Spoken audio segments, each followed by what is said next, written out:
Happy Monday. John Lorton here with another episode of Brain Scratch, Case Cracked, the show where we look into a mystery and the critical piece or pieces that help solve that mystery. And for this one today, it's a really special episode because we are including some interview footage of someone directly related to this case. But before we get into it, I want to let you guys know I am going to have no release of Searchlight or Brain Scratch this week.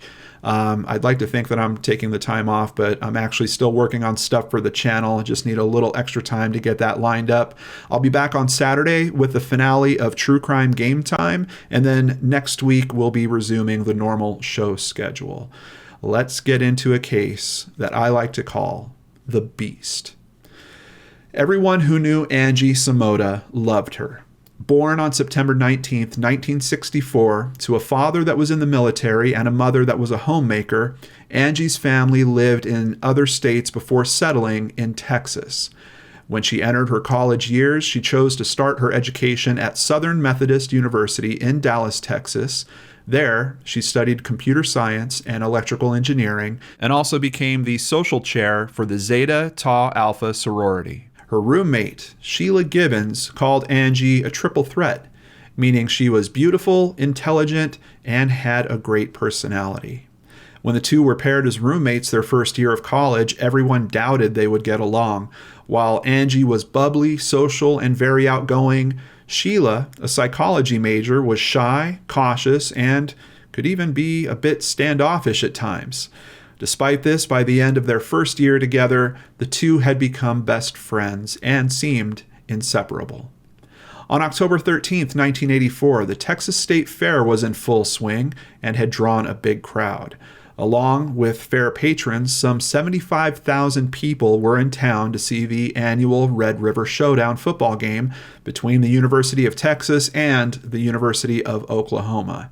Angie had plans to attend a different game, Southern Methodist University against Baylor University.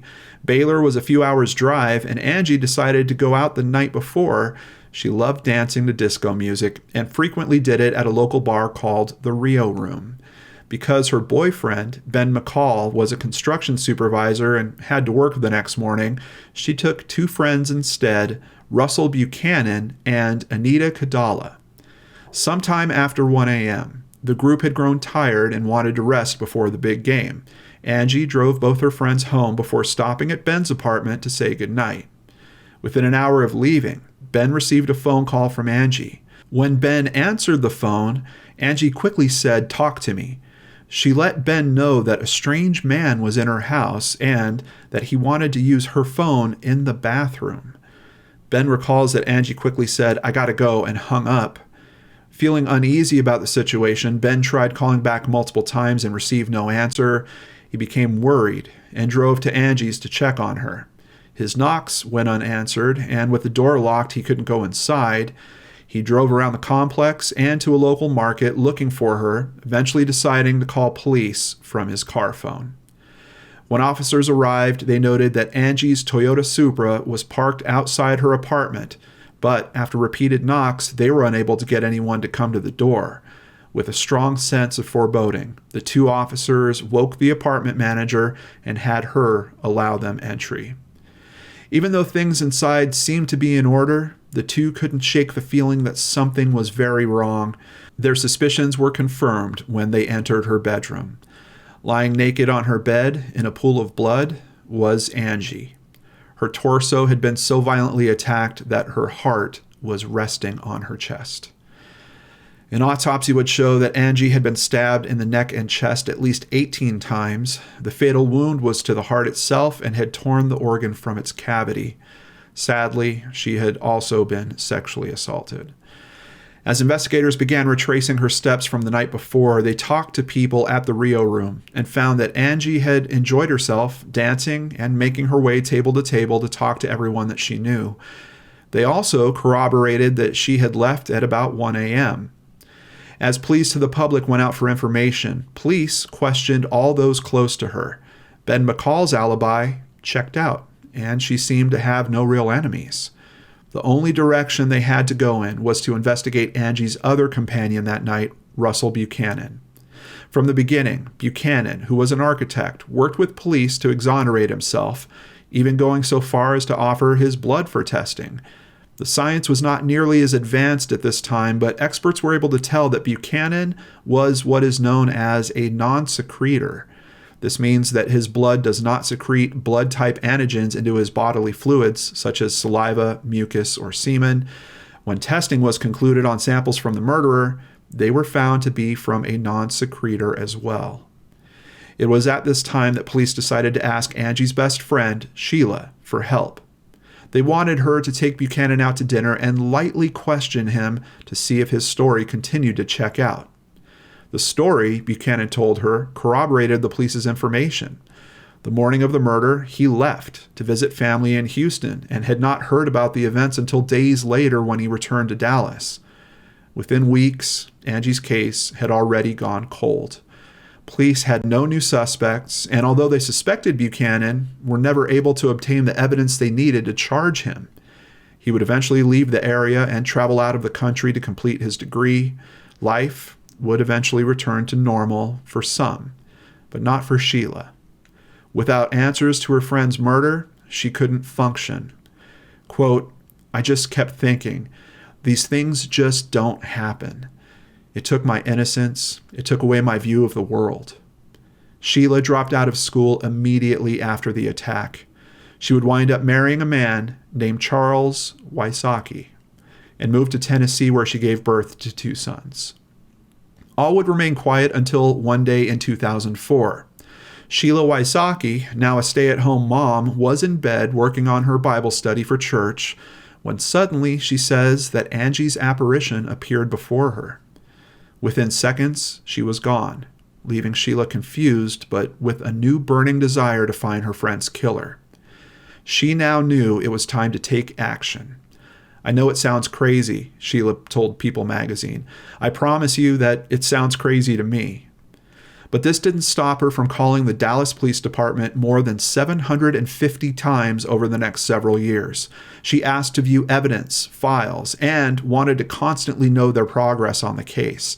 Detectives refused to reopen Angie's case, saying that the evidence taken had been lost in the Dallas floods, and without it, or a confession, no one could be linked to the crime.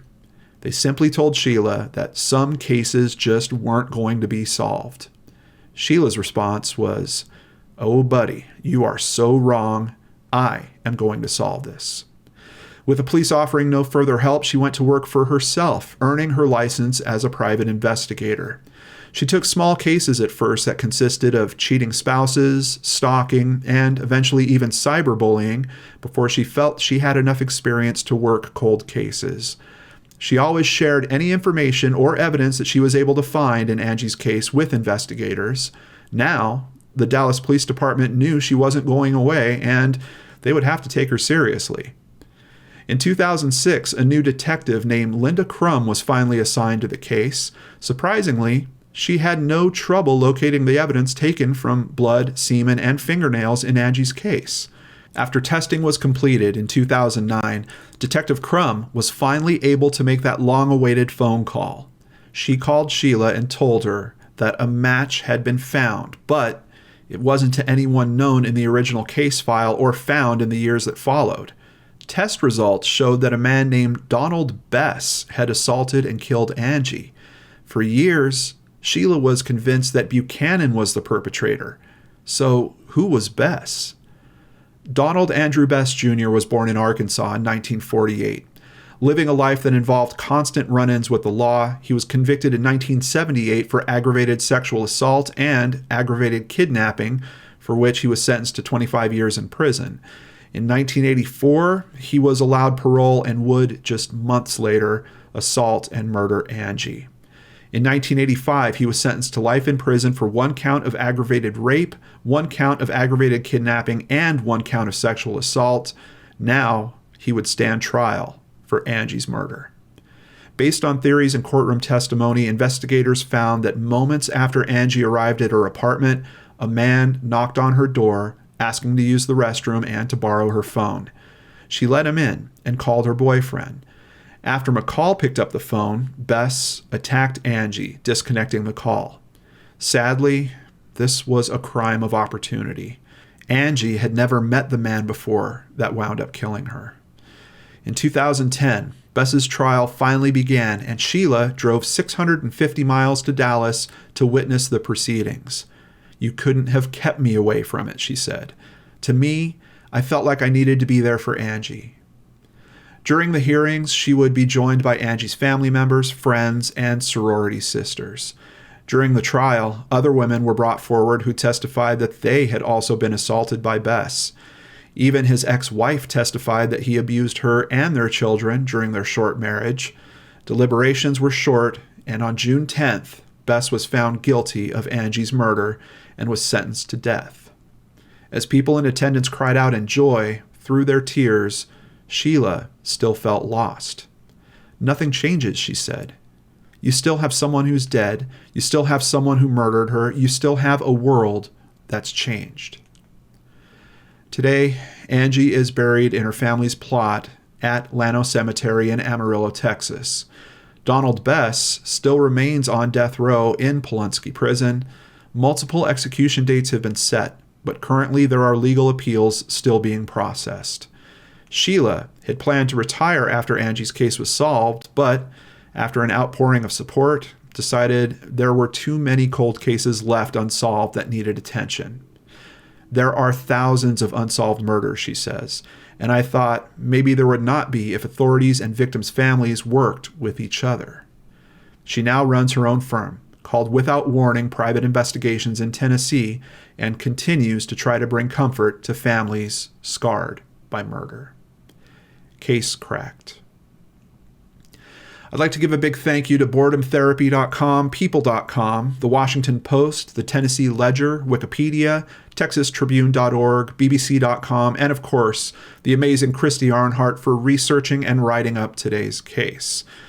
Of course, we also had an expert fact checker on this one. Sheila Wysocki gave us a hand, and I wanted her to give us some further insights on all of this. Well, I am sitting here with Sheila Wysocki, and sitting with a real private investigator like this, I had to try to represent myself better in some way, so I put on my favorite Batman hat, but it doesn't match up to you, Sheila. How you doing today? I'm doing well. Thank you for having me, John, and I love the hat. Thank you. Yeah, thank you. That's really what I was going for by pressing so hard. I just wanted a compliment from Sheila. So you have heard the script that we wrote for Case Cracked, and we talked about a couple things while I was reading it to you. And one of the things that's very important to you is remembering Angie. So I just wanted to ask you, what do you miss most about Angie? You know, I'm probably going to cry on this. I think that the thing that people don't realize is how much she gave to the world and how much she wanted to make it a better place, and she would have. And so, you know, she would walk into a room, and you hear this a lot when people pass away, but she literally lit up the room, and there was no doubt she was around. So she had a personality that people were drawn to. She was smiling, and she was so smart. She could have done so much. And I believe this world would have been a better place. Do you have one particular favorite memory of yours with her? You know, I have a lot, but the one that I think of all the time that constantly makes me laugh is back in probably before you were born. She had the coolest car, and, you know, that was important. To go drive up and down this area called Forest Lane. And I love how you'd roll down your windows and drive up and down, and that's how you met boys. So you could swipe right or left. You drove up and down Forest Lane, and you'd pull over and swap numbers and stuff. And just being in the car, and you drive by, and the things that you would say, and we laughed so much. It was just a great, innocent, fantastic time. Yeah. So a couple of points that we talked about that you said were kind of points of contention a little bit. A big question that people ask of you all the time is, why did she open the door? Do you have any thoughts on that? I do. And because she had just been to Ben's apartment and said goodnight to him, was kind of teasing with him. I think she walked in and soon after someone knocked at the door. And I think she thought it was Ben and just opened the door. And no hesitation. Would she be the type of person that, if a stranger was at the door, I mean, we're talking after 1 a.m. at this point. Would she let the person in if they said, I got to use your bathroom or I have to use your phone? Was she that type of person? Back then, and I say this, it was just a different time. We didn't know there was evil. So yes, I think she would have let someone use her bathroom and get water or use the phone. We didn't know that there were bad people out there. We just didn't. Yeah. I think a big tragedy in this case, and it really, when we were doing the reading together, it even made me stop the whole thing and just really try to consider this, is that she took a great step in terms of trying to protect herself by deciding, I'm going to get on the phone with a friend and I'm going to let them know what's happening here right now. But then something happens to where that call ends abruptly. Do you have any thoughts on why that call ended so abruptly? So right where the telephone was, and again, it was on the wall, next to it, it was in the kitchen. Next to it was a butcher block of knives. And I believe, I call him the Beast, picked up a knife, and that's what got her off the phone. And I think that's what he used to threaten her. Now, we didn't go into this too much in the script, but is a knife taken from her kitchen? Is that the actual murder weapon that was used? Okay. Yes, we believe so. Okay. And you believe so because the item actually was not found, right? Or ever, it was never found. Never found. Okay. Gotcha. So another interesting aspect to all this is this terrible tragedy happens and you're going to school at this point and you decide you just can't go to the school anymore. Can you kind of take us back through that? What happened with the immediate aftermath for you? So when you have news like this and you find out the world's not a good place, you don't function very well. And so I didn't handle, there's such a mourning that goes on. You just, first of all, you're in shock. You can't believe it happened. And secondly, in 1 second, your life has changed. So I didn't function. I slept on the floor in my mom's place. I couldn't even sleep in my own room because I didn't know who was the bad guy. We didn't know. We didn't know if it was somebody that we had gone out with or if it was somebody in the shadows. So I don't want to say I stopped living because I didn't, but I stopped doing the normal things I did. Now, I know that in conversations I've had with you, we've talked a little bit about you getting back to that campus. How do you eventually get back to that campus, and what's that like? So I have a son who decided he wanted to go to SMU, of all places. Wow. And so we set up an appointment to take a tour. I thought, I can do this. Of course, you're going to do anything for your children. And we went on the tour. And even today, when we were talking about it, I still don't remember the tour. I don't remember. It's like it is not part of my memory at all.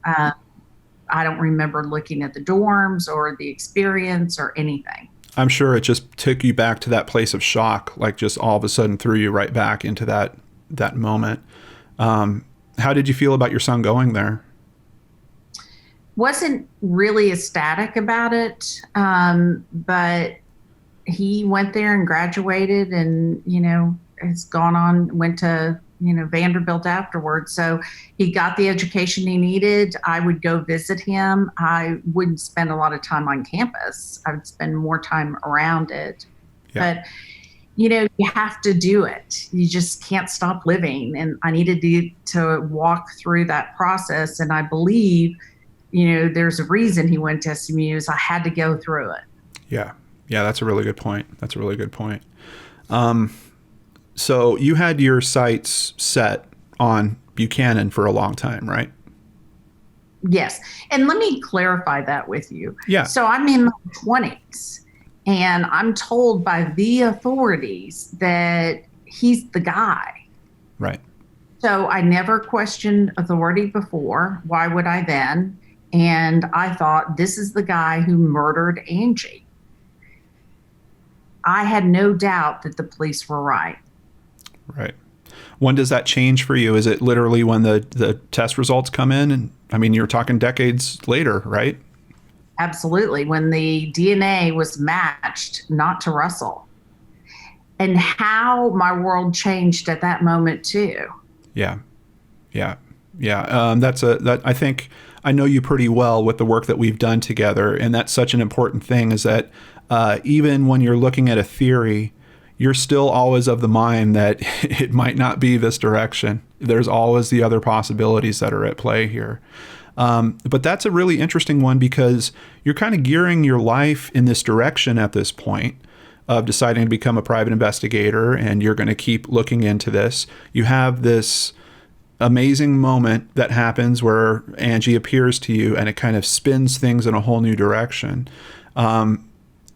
But you're looking at one particular direction about this guy, and then you find out it's not right. Do you ever make amends with him? Do you contact him? What happens around that? So part of the story is, it's such a growth situation where after the trial, because you're not supposed to contact or talk to anybody, going through that process. And so I saw him at the trial.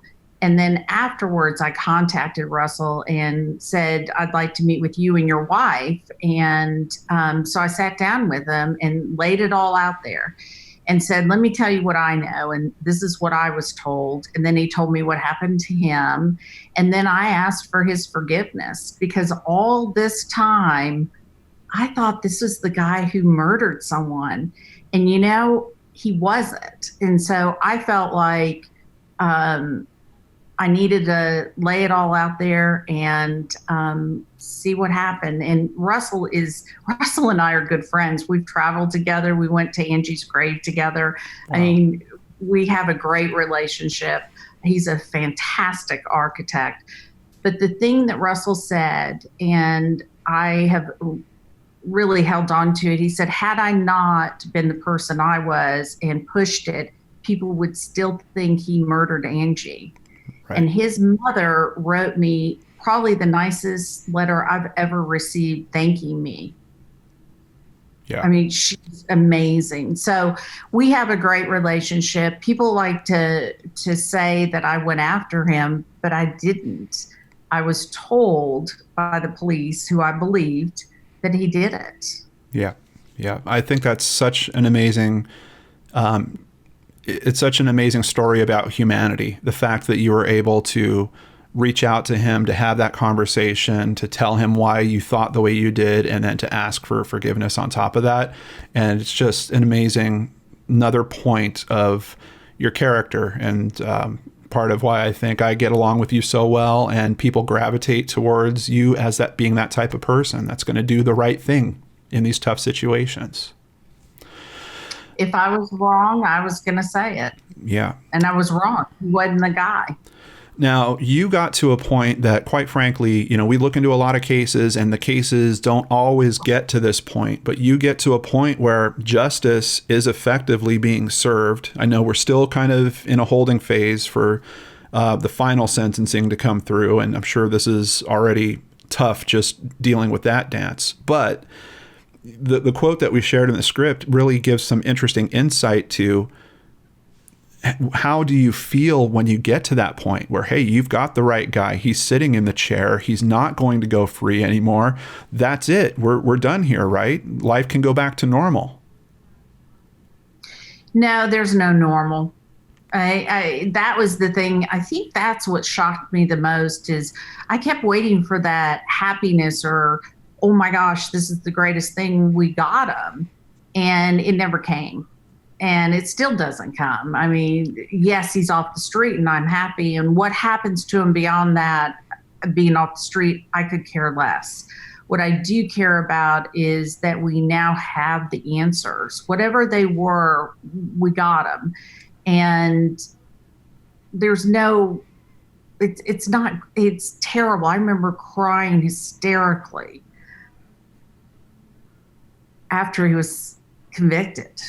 And, you would think you'd be like, oh, yeah, we got him. It was horrible. And once again, I think that's just such an important piece for you to have, because you're dealing with family members that are looking for that kind of finish line also. And you've been there, and you can tell them that, hey, once you get to the end of that race, it actually doesn't stop. It doesn't necessarily give you that sense of completion or that the world's going back to normal. It never does. And that is one of the things that I bring to the table working with these victims' families, is I can get them through the emotions of every single stage that they're in. I've been through. Yeah. Well, Sheila, thank you so much for sharing all this with us, and thank you for helping us honor Angie in this way by sharing this story with everyone and letting them know about how amazing you are. I'm not going to stop blowing your horn, even if you might not be the person to do it. You've always got the #1 cheerleader in the bat hat standing right behind you. Well, I appreciate you doing the show, and I appreciate people talking about Angie. She's worth talking about. Sheila told me that one of her main concerns is making sure that people don't forget Angie. And I'm personally really moved when people open themselves up via poetry. Actually, one of my earliest YouTube shows was called The Poetry Corner. Angie's headstone has a poem by her on it, and I wanted to share that with you and try to help keep Angie's memory alive. Standing in the tunnel of time, farther and farther down the line, looking on back to the children so small, laughing and playing with no care at all, growing and learning as each day goes by, wondering about all the stars in the sky, watching the grown-ups while worries surround, while they stack in the mind, forming great holes and mounds, not knowing that grief will clutter inside them all when they age with the years, growing wiser and tall, when the love they get seems to fade slowly away, as the people they care for creep swiftly to lay. Confused that the people must argue and fight about things too amazing as knowledge and might, why must this world be so hard to discern when the eyes of the children are looking to learn? Written by Angie Samoda. I'd like to give a big thank you to my friend and compatriot in searching for justice, Sheila Wysocki, for sharing her insights with us today. Before I end today's video, I need to thank several PayPal supporters. Thank you, Jennifer Wilson, Jennifer Dixon, and Angela Welch-Sola. If you'd like to support the channel, please visit www.lordandarts.com, where you can sign up for PayPal, sign up for Patreon, or buy merchandise. All of it helps keep me here doing what I love doing, spending time with you, looking into these cases, and learning together. So just a reminder, I am going to take just a little time off, just a quick little recharge my batteries while I'm focusing on some other stuff for Lord and Arts. No Searchlight, no Brain Scratch this week, but I'll be back Saturday night with True Crime Game Time. It is the finale, it's live, and we're going to bring back some all-stars from previous episodes and maybe change up the game on them a little bit. See if we can make them dance.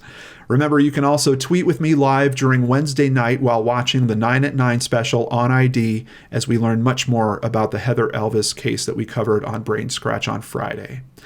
Hope you have an amazing day, and we'll see you again soon right here on the Lord and Arts channel.